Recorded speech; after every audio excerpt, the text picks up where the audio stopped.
a girl walked up to me and she had a magazine that was rolled up as tight as it could be. And she handed me the magazine and she said, "This is from Craig." And he's a comedian that had been there the night before. And as she walked away, I unrolled the magazine, and inside this magazine was cocaine, Percocets, a lot of mushrooms, and marijuana.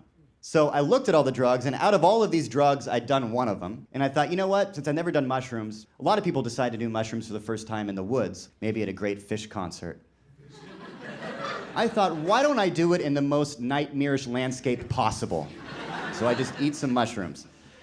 And then I'm like, well, I've never had mushrooms before. I might as well throw a couple Percocet on top of it.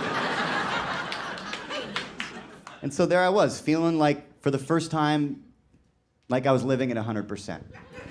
We went up to Privé, and we got Isaiah table 60, and we had some woman escorting us up through whatever, and the walls are vibrating because of the mushrooms. But my feet were vibrating. I think that was the Percocet. So it just kind of felt like we were all in sync. And there was Isaiah, and he had bottle service at the table, and he was shaking drinks up and serving everybody. He was the king of the party. He practically owns the place, is what I was heard. It's what I was heard. And so I sit down, and I get introduced by these industry people, like, here's Nick. He's the comedian that's here for the weekend. And Isaiah immediately perked up. He was excited to take care of me. What do you want? What do you want? You want a drink?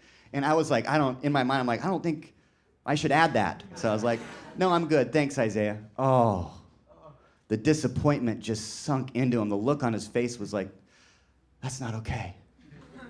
One of the guys from Los Angeles that had brought us up to the table had rolled a joint, and that was going to be their gift for Isaiah for bringing us up there that night. Because weed's actually kind of hard to find in Las Vegas. I'll tell you more about that later.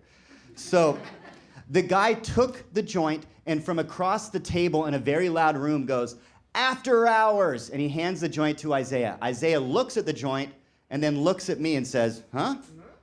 And I was like, "Yeah, I'll do that."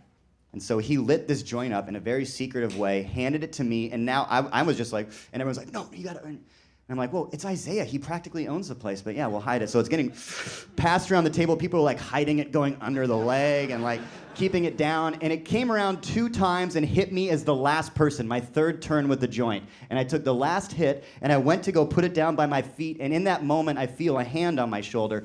And I turn around, and it's a guy with an earpiece in and a polo shirt. He's a security guard. And then I look around at the table, and people are scattering. Isaiah is jumping over this booth. Like, I don't even know what he's doing. He's just, people are clearing out, and not me, and not Ben, and not this agent that was there from Los Angeles. We're all just stuck at the table, and they pull us out, and in this kind of big hallway, there's more security guards. I have all of my drugs in this pocket. All of them. And I'm like, it's just weed, it's not a big deal. And he goes, this is Nevada, son. Having marijuana is just as bad as having cocaine. And in my mind, I was like, what if you have both?